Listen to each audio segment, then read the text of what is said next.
The Indiana Fever are planning to ship Caitlin Clark to the Los Angeles Sparks.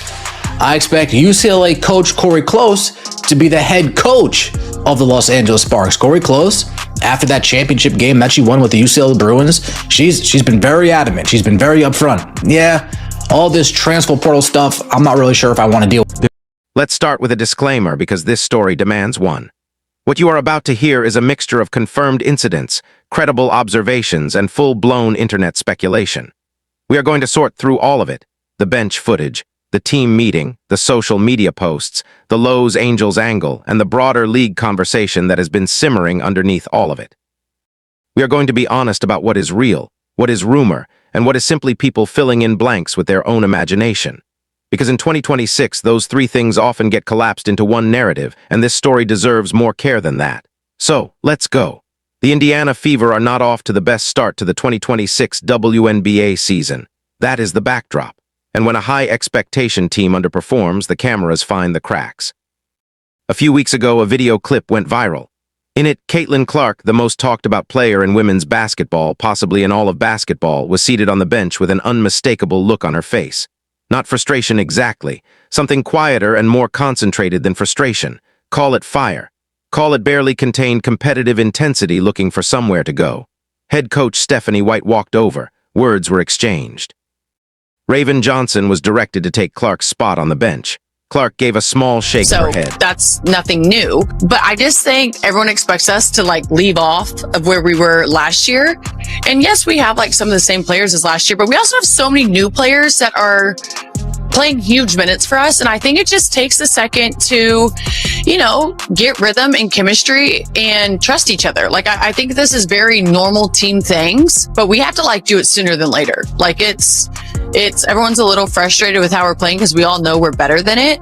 But I think sometimes you need this type of stuff in order to get to the root of the problem of whatnot. And then this is when the moment lasted seconds. The internet turned it into weeks. Now, before anyone built a courthouse around that footage, both Clark and White addressed the media directly. White said there was nothing to discuss. Clark said they were simply two competitive people who both wanted to win. Straightforward, diplomatic, closed. Except that in today's media environment, the act of publicly stating that you are not fighting is itself treated as evidence that something is happening.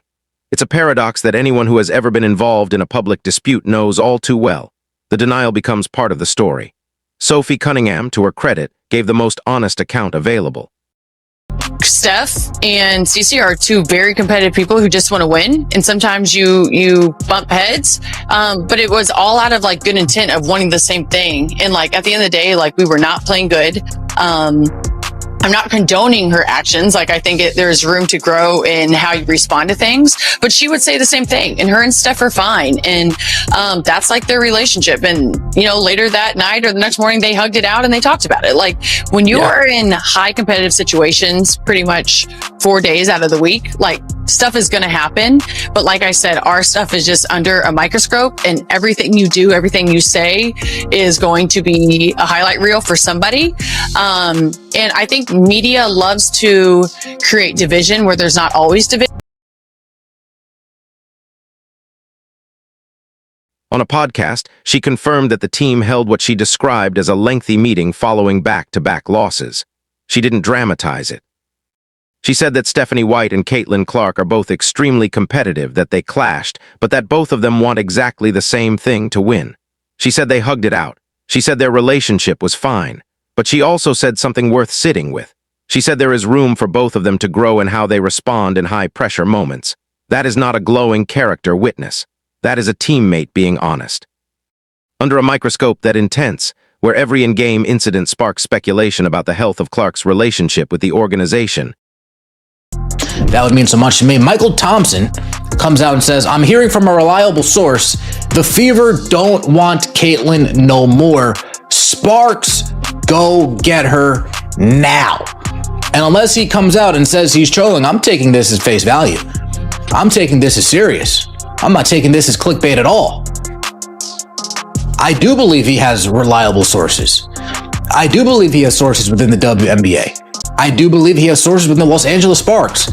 And I do believe it's been floated by him the same way that things have been floated by Dan Dockage. I believe it's been floated by Mychal Thompson. Yeah, they're not too fond of. Even careful, supportive words get stripped for parts. What Cunningham's account actually describes is something normal. A team going through a rough patch, having a hard conversation, and trying to recalibrate. That happens in every locker room in every sport at some point during a difficult stretch. The difference here is that the player at the center of it is Caitlin Clark, and Caitlin Clark cannot have a normal moment. Then came June 3rd. Lakers legend and commentator Mychal Thompson posted on X that he was hearing from a reliable source that the Fever no longer want Caitlin Clark, and that the Los Angeles Sparks should go get her immediately. Let's be clear about who Mychal Thompson is. He is a retired NBA champion who currently serves as a color commentator for Los Angeles Lakers radio broadcasts. He is not a random account. He has a platform, he has connections to the Los Angeles basketball world, and he has credibility, or at least he has enough credibility that people took the post seriously. He then doubled down. In a follow-up post, he wrote that he was hearing the Fever were sick of Clark and repeated the call for the Sparks to make a move. 3 words, sick of Clark, and the basketball internet essentially went into emergency broadcast mode. The Fever organization did not issue a formal response. Yeah, I was talking about that earlier today, and I think that was like one of my first really good memories in this league, honestly, was that game. And first win. Yeah. Oh, was it? Yeah. Okay, yeah, first win. One of my first road trips too, so I didn't play very well in that game, but I made some big shots late in the game, and I just remember the environment being incredible. I remember like Klay Thompson was courtside, and there was quite a few big stars in the building for that game. So really fun. Like, this is like whenever I get asked in like interviews and things, like what are some of my favorite places to play, like this is always one that comes to mind. So just super excited. It was obviously certainly hard to sit on the bench and have to watch last year, but my team played some good games here. So excited to be back and playing for this. People close to the team privately said the rumors had no basis. That quiet denial is standard operating procedure in the WNBA and in professional sports generally. No team officials, league insiders, or credible reporters indicated that Clark was available in trade discussions. But here is the problem with denials in the age of social media.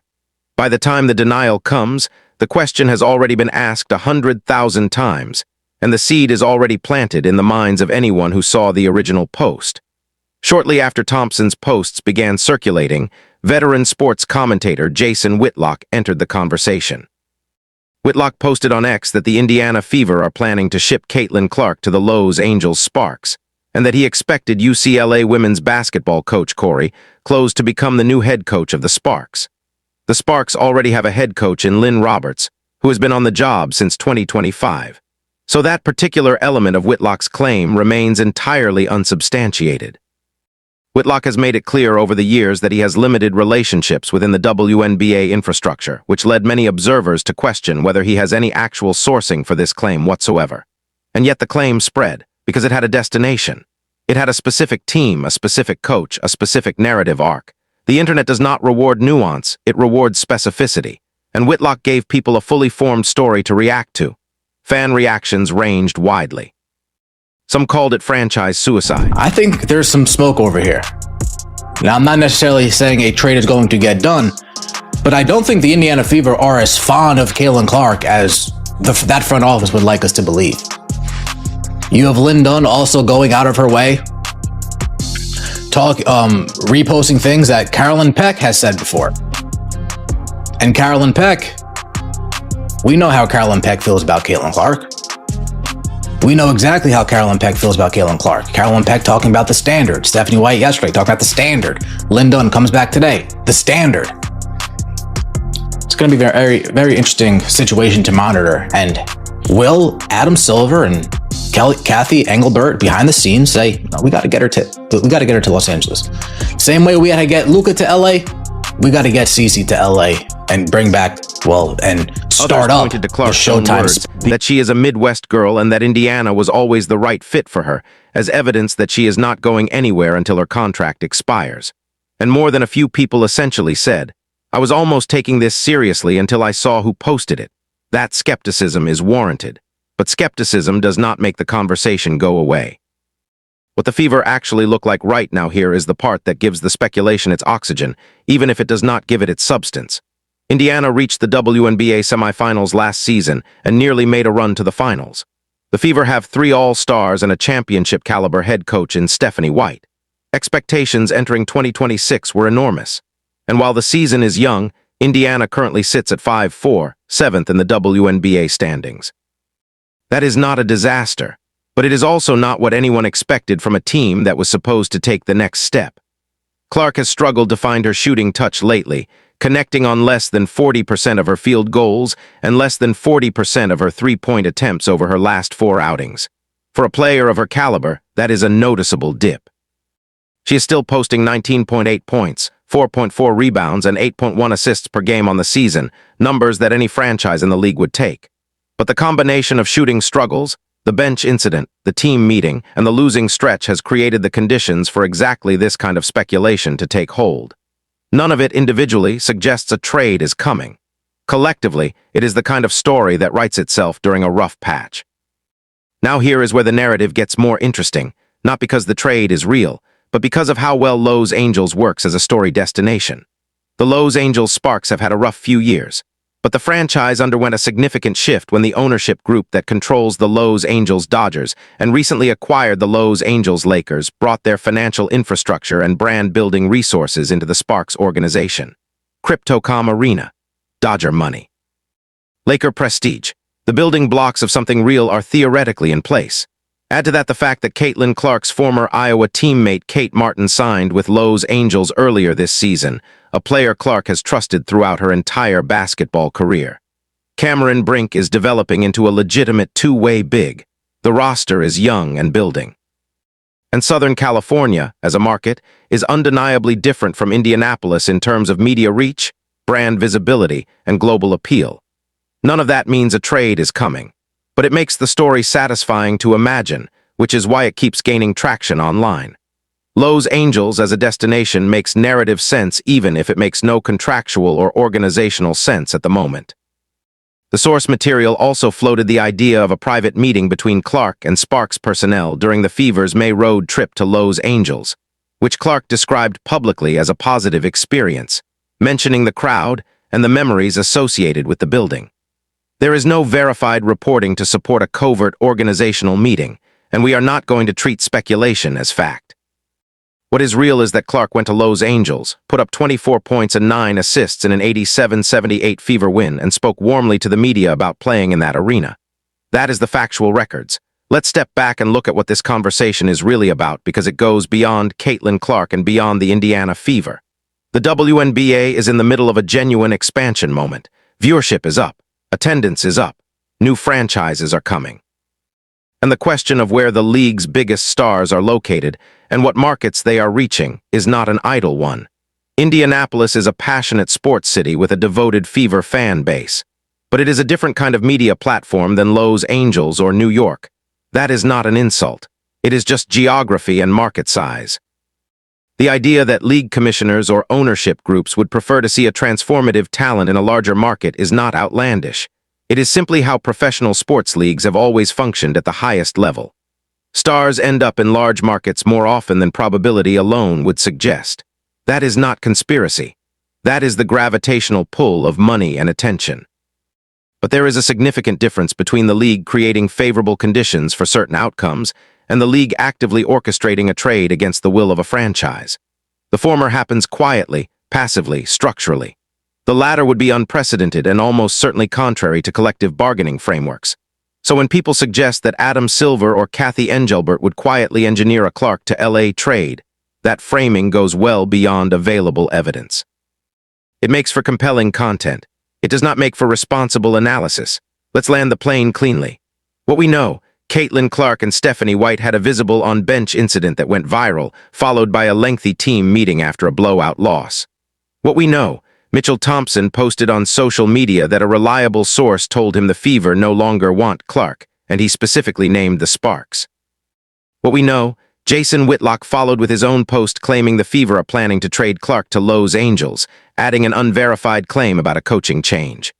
What we know, no credible reporting from league insiders, front office personnel, or verified beat reporters has confirmed that Clark is available, being shopped, or requesting a trade. What we do not know, whether there is any organizational truth behind the social media noise. Whether Clark is actually dissatisfied to a degree that changes her future plans. Whether Los Angeles has made any internal inquiry. Whether any of the sourcing behind Thompson's or Whitlock's posts reflects anything real. The honest answer is, this is a viral moment built around a struggling team, a complicated coaching dynamic, and a player so large that any turbulence around her becomes national news within minutes. Here is what actually matters going forward. The Indiana Fever are talented enough to turn this season around. They have 3 all-stars, they have Stephanie White on the sideline, and Clark herself returned from an injury-shortened 2025 with something to prove.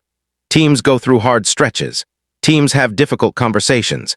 Teams lose games they should not lose and then figure out why and fix it. That is the normal arc of a season. The Caitlin Clark to Los Angeles story is compelling content. It has drama, it has market narrative, it has recognizable names, and it has just enough ambiguity to keep people arguing. But right now, on the current available evidence, it is not a story. It is a social media moment that a few media personalities turned into a news cycle. The Fever and Clark both have something to prove. Watch what happens on the court. That ultimately is where this story gets written.